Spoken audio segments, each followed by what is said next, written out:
Hey everyone, and thank you for watching another video on my channel. Special thanks if you have been specifically staying tuned for the updates on my recent family situation that I was dealing with. But yes, thank you for tuning into another video, and I have moved into my new apartments.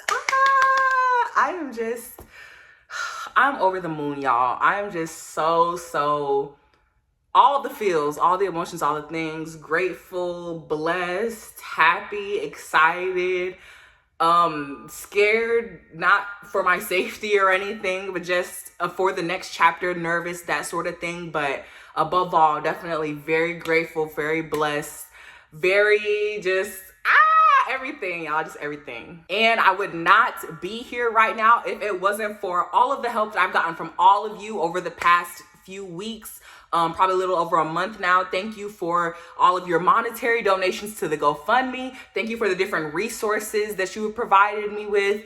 And then besides that, of course, the comments, the likes, the shares, the views, subscribing, just thank you for all of it, all of the support, all of the different forms of love. It's how I got here, and it means so much to me. So far, $1,000 of the $7,000 GoFundMe goal has been raised, and y'all, like, that is the money from the GoFundMe so far that has been raised has all been used to help me move here. With some going towards the bills at home, helping with those as well. But so far, most of that 1,000 has helped to get me here. So thank y'all so much. Now, as far as the deets on the apartment, so I moved in on April 19th. Today is May 6th. So it's been a little bit over 2 weeks now. I wanted to give it a little bit of time before I did the update video, just to have things really kind of settle, get my bearings in my new environment, and then at the same time actually have information, like have the time to put it all together for this update video. But yes, I moved in on April 19th. I've been here for a little bit over 2 weeks now. And yeah, so as far as how the move itself went, the move itself was fine, really pretty smooth. I ended up moving everything on my own. I ended up moving in sooner than I thought that I was going to, and I'll get into the story of how like the move even took place and all that. But I ended up moving sooner than I thought I was going to, so I ended up having to move everything on my own because I was the only person ready and available at the time that at the updated time that the move was going to be taking place. So I was able to make it all in about 3 trips. The apartment is only about 15 to 20 minutes away from my mom's house, which is the house that I was just at that everyone is still staying at. So I like that I still have that proximity. So yeah, it was smooth. It went great. Everything has really been working out. And like I said, I'm just blessed and could not be more grateful. Now, as for the story of how the move actually took place, like how it came about of me being here, because I know that's what everyone wants to know. So it's a little bit of a story. So after I posted the first reel on Instagram, which was the same reel that I first posted on here, making everyone aware of the situation, of course, it got a bunch of views, a lot of people commenting, and of course, like a flurry of donations and things of that nature. But like I said, I was getting a lot of comments and messages of people reaching out with actual resources to help me to get out of the house, thank God. So as the days went by, one of the resources that I was given was from an old coach at one of the high schools that I went to. And he's a community advocate for the Charlotte area. And he gave me different resources for like different transitional housing options, and then like affordable housing communities, and just different housing resources for people that were kind of in like a disadvantaged position. So I took one of the affordable housing resource opportunities that he gave me and kind of kept that in my back pocket. I asked him to connect me with the people from that company, from the organization. And so he connected us through email, and then I was in communication with her. And they had different affordable housing properties in the Charlotte area. So I just reached out to 2 properties that were kind of close to me. was hearing about what their rent looked like and just learning more about those properties in general. But I didn't initially make any moves with it. I was just keeping it in the back of my mind, like, okay, this is still a good resource. I still wasn't financially there yet to be able to do it on my own, but I still knew that it was a good resource. So had that in my back pocket. A couple of more days passed, and I had someone reach out to me who saw, again, from the first reel that I posted, they saw that, and they gave me the resource of the Salvation Army Women's Shelter. This was actually a representative from that was working with the Salvation Army who told me about their rapid rehousing program. So I am not a representative for the Salvation Army. So I'm going to give my details on the rapid rehousing program as best that I can, but don't quote me on it. But from what I know, from what I understand, the program is to help women that are homeless to get housed more quickly, hence the rapid rehousing. And the Salvation Army assists you with your rent. So after having the representative reach out to me about that, I had then decided to stay at the Salvation Army Women's Shelter while I applied to different apartments and until I was eventually accepted and was able to move in. And it was an experience. It was definitely a very humbling experience. I mean, this entire, whatever you want to call this, mess has been humbling, teaching, just shocking, so many things. But I just feel like with each new part of it that I go through, it's just different. It's just humbling and all those things that I just said all over again with each new part. I would not have ever thought that I would be in the position to where I would find myself having to be at the women's shelter. So that was just so humbling for me in so many ways. And if there was one main takeaway that I would say that I took from that, it would be a quote that I saw on the door of one of my old clients' parents' room. And it was saying that we need to stop preaching self-care and self-help to people that actually need community care and community help. That's my main takeaway, because for the time that I was there, I just remember, just like I was saying, just being shocked that I was finding myself in this position. I never had thought that I would be there.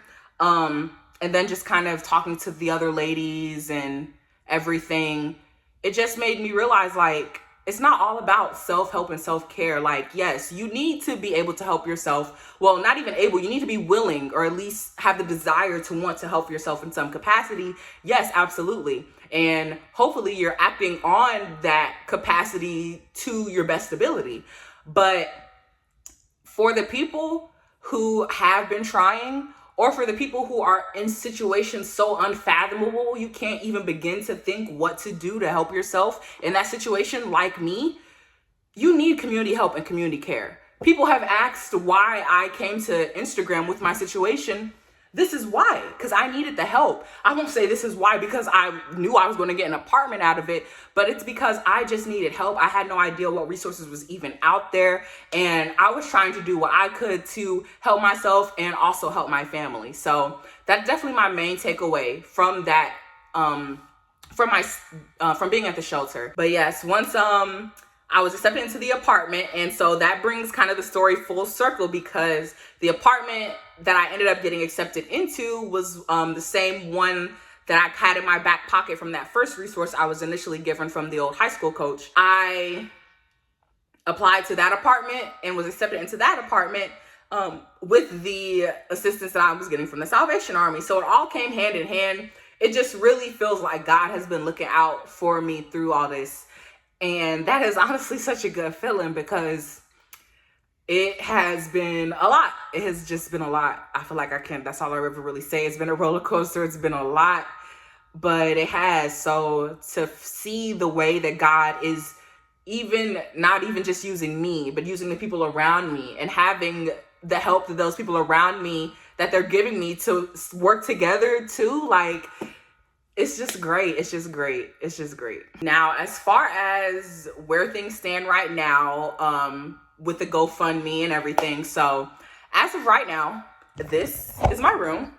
So yeah, not a whole lot going on. I would take you out and show you the living room area, but it'll look a lot like the same thing. So I'm still taking in donations for the GoFundMe, both to help me furnish my apartment and then for like rent, utilities, things of that nature. And then also to help my family that is still staying back at the house that I just came from, because I'm about to get into it in a little bit here, but my mom is unfortunately in so much debt due to my dad's drug habit, about $8,000 worth, which is crazy to me. And honestly, I'm so glad to be out that house, y'all, because I definitely still have the stuff on my mind, but it's nice to not have to be in the environment with having it on my mind. So when my mama had told me about being in almost $8,000 of debt because of this man, when I tell you I was just sick to my stomach and crying here, I would just have been,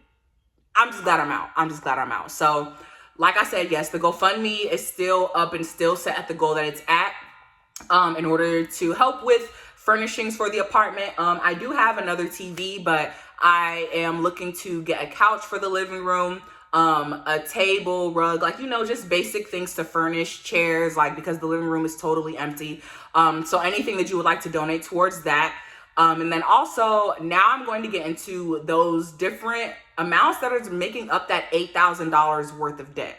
And I want to say before I get into this that my dad was the main bill payer provider when he was staying at the house. So, or at least he was supposed to be, because now there are so many things behind, because come to find out that he was doing other things with the money, but he was the person who was supposed to be in charge of doing that.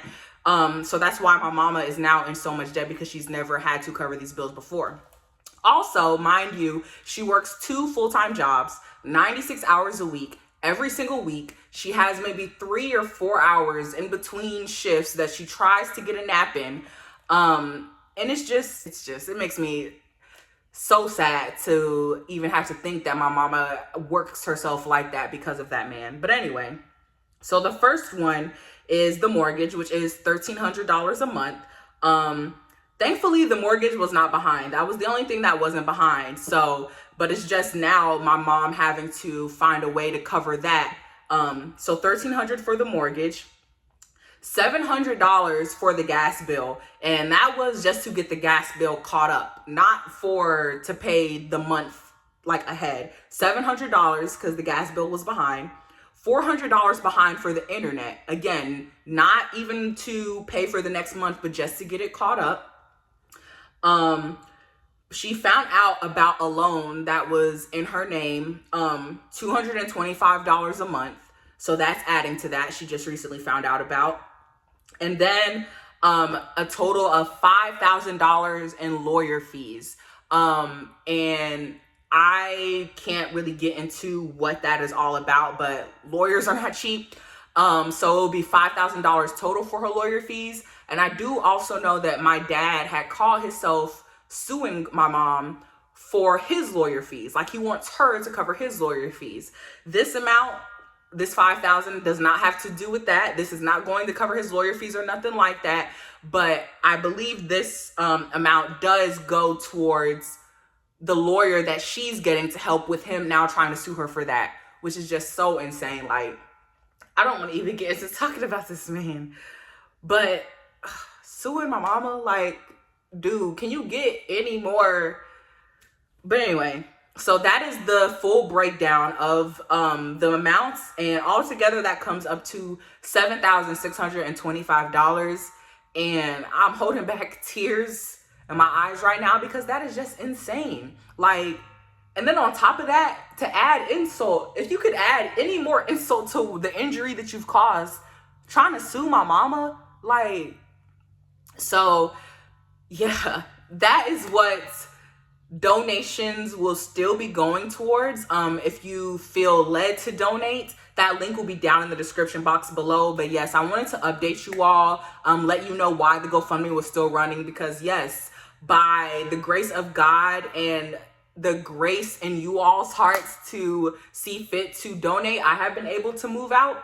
But still, like I was saying before, the donations will be going towards things to help furnish the apartment for me, rent, utilities, but then now also a little more pressing, all of the debt that my family is in, and still struggling and working. My mom working herself to the bone, my brother working 2 jobs as well to try and just get things back together, just keep things going. So if you feel led to donate, again, that link for the GoFundMe will be in the description box below.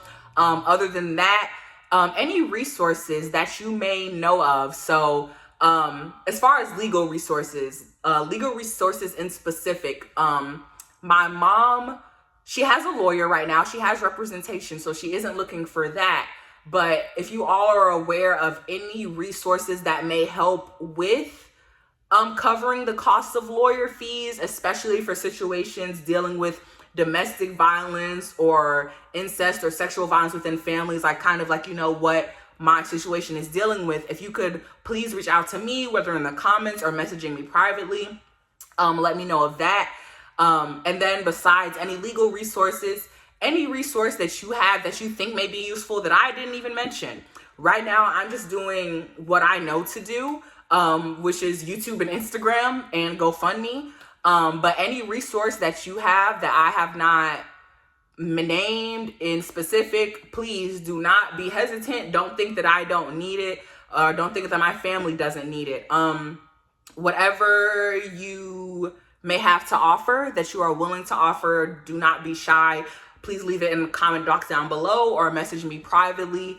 But then besides that, just continuing to like, comment, share, view, or if you're just a subscriber, all of it means the world. All of it is so extremely supportive. Like when I'm going through it, y'all, when I be going through it, I love to just sit and read through my YouTube comments. It just makes me feel really good. It makes me feel like, it just makes me keep going. It makes me want to keep going, and it makes me happy that I'm putting something out there to help other people. So I'm hoping that now, in turn, like y'all have been doing so far, y'all will continue to bless me and my family. So thank you all so much for watching this video. Again, that GoFundMe link will be down in the description box below. Besides that, please leave whatever positive, supportive comment that you would like, and I will see you all in the next video. Bye.